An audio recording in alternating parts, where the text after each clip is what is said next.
ہمارے ساتھ موجود ہیں جماعت اسلامی کے مرکزی امیر جناب حافظ نعیم الرحمان صاحب۔ حافظ صاحب، یہ بڑا پرانا نعرہ ہے بدل دو نظام، تو یہ پرانا نعرہ جماعت اسلامی کیوں لگا رہی ہے؟ ایک تو یہ ہے کہ ایک زمانے میں جب نظاموں کی کشمکش ہوتی تھی تو یہ نعرہ تو بڑا پاپولر نعرہ ہوتا تھا، لیکن پھر وہ کشمکش ہی ختم ہو گئی۔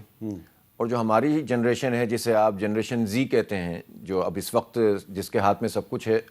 وہ تو سمجھتی ہے کہ کسی شخصیت کا نام نظام ہوتا ہے، یا پارٹی کا نام نظام ہوتا ہے، جھنڈے کا نام بابا نظام ہوتا ہے۔ جی بابا نظام ہوتا ہے۔ اس کو یہ معلوم ہی نہیں ہے کہ جاگیرداری کیا ہوتی ہے اور اس کے سماج پہ کیا اثرات ہوتے ہیں، دولت کی طاقت سے کس طرح لوگ یرغمال بنا لیتے ہیں پارٹیوں کو۔ بے شک آپ کا نعرہ جتنا بھی خوشنما ہو اور آپ کا لیڈر جتنا بھی زبردست ہو، لیکن اگر اس کی پوری پارٹی میں الیکٹیبل، جاگیردار، وڈیرے، چینی مافیا، آٹا مافیا، اشرافیہ،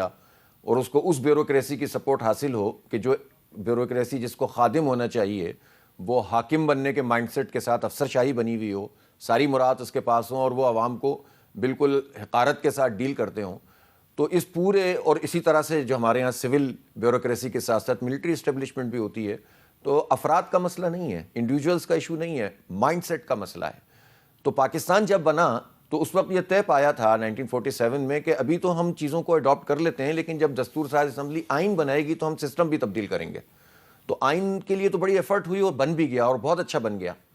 لیکن نظام نہیں بدلا، بیوروکریسی کا مائنڈ تو سیٹ آپ بھی وہی رہا۔ آئین نہیں بدلنا چاہتے، آپ صرف نظام بدلنا چاہتے ہیں جو کہ آئین میں لکھا ہوا ہے کہ ہم یہ نظام بدلیں گے۔ ایگزیکٹلی۔ اور آئین میں دیکھیں نا کچھ اصول دے دیے گئے ہیں، اور اس آئین پر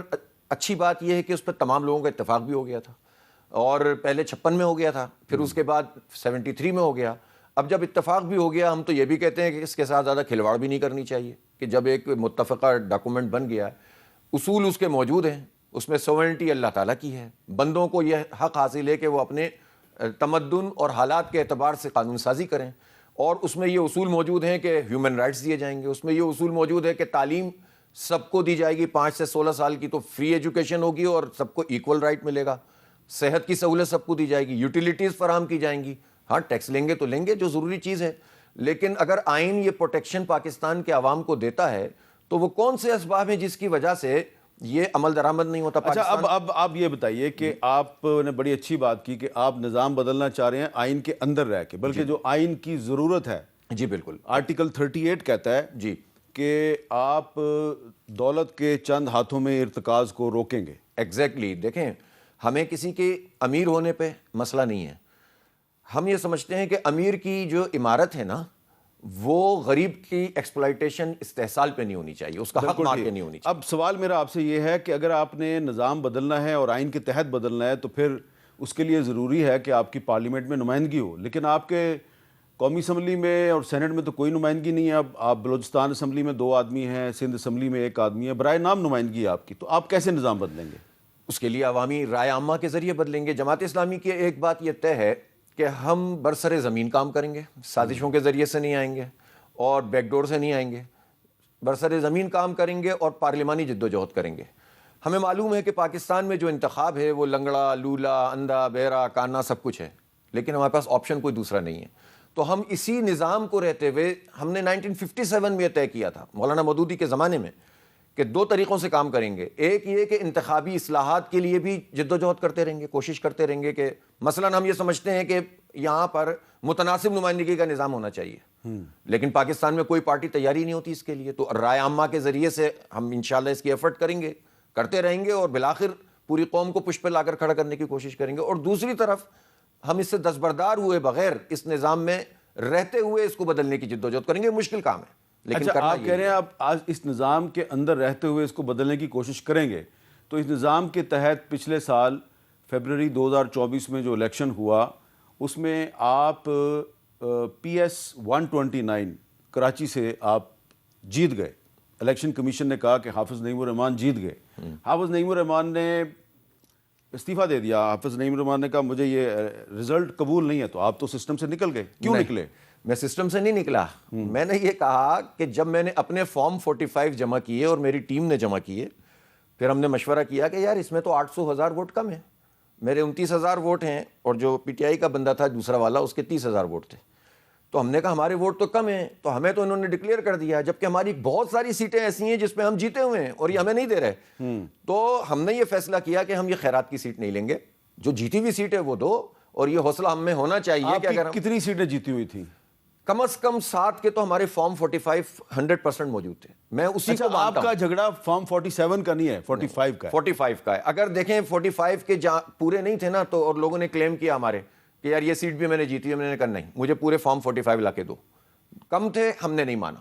ہم نے صرف اس کو تسلیم کیا جو 45 ہمارے پاس پورے موجود ہیں، اس لیے کہ ہم نے ایک پرنسپل سٹینڈ لیا ہے۔ تو آپ یہ کہتے ہیں کہ فروری 2024 کا جو الیکشن ہے اس میں دھاندلی ہوئی؟ 100%، بلکہ پتہ نہیں اس میں 100% سے بھی اوپر کے چلا۔ لیکن اب تحریک انصاف بھی یہی کہتی ہے، لیکن جماعت اسلامی اور تحریک انصاف ہمیں اس مسئلے پہ ایک پیج پر نظر نہیں آتے۔ نہیں، یہاں موقف کی حد تک تو ایک پیج ہے، بلکہ انہوں نے کچھ پیج یعنی بدلنے کی بھی کوشش کی درمیان میں، اور ان کا خیال یہ تھا کہ نئے الیکشن ہو جانے چاہیے اور ہم یہ فارم 47 اور 45 کی بحث سے نکل آئیں۔ اس پر ہمارا موقف یہ تھا کہ اگر آپ نے اس موقع پر جو بالکل ابتدائی طور پر ہے، اگر آپ نئے الیکشن پہ جاتے ہیں تو آپ ایک طرح سے لیجیٹیمیٹ کر دیں گے 24 کو۔ اس لیے ہم پہلے، چونکہ ابھی تو وقت بھی زیادہ نہیں ہوا، اور جوڈیشل کمیشن کا مطالبہ کریں، تحریک چلائیں اور یہ کہیں کہ جناب 45 فارم جس کے پاس موجود ہے لے آئے، کمیشن فیصلہ کرتا جائے، 1-2 مہینے میں فیصلہ ہو جائے گا۔ تو وہ اس پر نہیں کھڑے ہوئے ہیں وہ بھی، اور وہ جو تحفظ آئین پاکستان ہے وہ بھی۔ اسی لیے ہم یہ سمجھتے ہیں کہ موقف اگر ایک ہے تو اچھی بات ہے، وہ بھی اپنی جد و جہد کریں، ہم بھی اپنے کام کریں، لیکن ہوتا یہ پرابلم ہمارے ساتھ یہ ہے کہ ہم اتحادوں کی سیاست بہت کر چکے، اپوزیشن میں بھی اور حکومت بنانے کے لیے بھی، لیکن اتحادوں کی سیاست سے پاکستان کو تو فائدہ نہیں ہوا، جماعت اسلامی بھی پیچھے چلی گئی۔ اب ان تجربوں کے بعد نا ہم ریلائبل جو نہیں ہے نا اس کے ساتھ جانا نہیں چاہتے، ہم بس کھڑے ہونا چاہتے ہیں۔ آپ کہہ رہے ہیں کہ تحریک انصاف ریلائبل نہیں ہے؟ تحریک انصاف ہی نہیں، مجھے آپ یہ بتائیے کہ پارٹیوں میں پرابلم یہ ہے، دیکھیں میں زیادہ کسی پارٹی کو اس لیے ڈسکس کرتا کہ ہر پارٹی کی اپنی ایک حیثیت ہوتی ہے۔ خان صاحب اندر ہیں، پارٹی کہاں ہے؟ یہ پرابلم ہے نا پارٹی کی، کہ کسی کو کسی پہ بھروسہ نہیں ہے، ایک آدمی ایک بات کرتا ہے، دوسرا دوسری کرتا ہے، تیسرا تیسری کرتا ہے، آپ کسی ایک کے ساتھ جانا چاہتے ہیں، پتہ چلا اس نے تو نہیں۔ لیکن خان صاحب نے محمود خان اچکزئی صاحب کو کہا ہے کہ آپ تحریک تحفظ آئین کے تحت تحریک چلائیں، اور انہوں نے آپ سے رابطہ بھی کیا۔ 1 سال تو ہو گیا، کوئی تحریک نظر آئی ہے آپ کو؟ اصل میں پرابلم یہی ہے۔ تحریک انصاف جو ہے وہ 27ویں آئینی ترمیم کے خلاف تحریک چلا رہی ہے، آپ بھی 27ویں آئینی ترمیم کے خلاف ہیں، لیکن آپ کا خیال ہے کہ یہ وقت 27ویں آئینی ترمیم کے خلاف تحریک چلانے کا نہیں ہے، یہ خدمت خلق کا نہیں، دونوں کام ہیں، تحریک بھی چلانی چاہیے، اپوزیشن کا تو کام ہی یہی ہے۔ جو پارلیمنٹ میں موجود جماعتیں ہیں وہ اب تک انہوں نے 26ویں پہ کیوں نہیں چلائی؟ بلکہ آپ کو یاد ہوگا جب 26ویں آئینی ترمیم آئی تھی تو جماعت اسلامی نے اس کو کہا تھا کہ ان ٹوٹو ہم مسترد کرتے ہیں، چاہے اس میں ایک آدھ شق اچھی کیوں نہ ہو، اور اس لیے کہا تھا کہ یہی تو جال ہوتا ہے کہ آپ 2 چیزیں اچھی دکھا کے جو ہے 5 چیزیں اپنی منوا لیتے ہیں۔ لیکن تحریک انصاف سمیت ساری پارٹیاں انگیج ہو گئیں، اور آپ نے دیکھا ہوگا مولانا کے پاس جا رہے ہیں، مولانا ان کے پاس جا رہے ہیں، وہ ان کے پاس جا رہے ہیں، وہ گھومتے رہے اور بالآخر کیا نتیجہ نکلا؟ نتیجہ نکلا کہ 26ویں ترمیم پاس ہو گئی، اور اس کے نتیجے میں عدلیہ میں ایک تقسیم پیدا ہو گئی اور حکومت زیادہ مضبوط ہو گئی۔ اب 27ویں ترمیم میں بھی جتنی چیزیں ہیں آپ کو سب کو معلوم ہے، بھئی استثناء کیا چیز ہوتی ہے؟ پاکستان کا آئین یہ کہتا ہے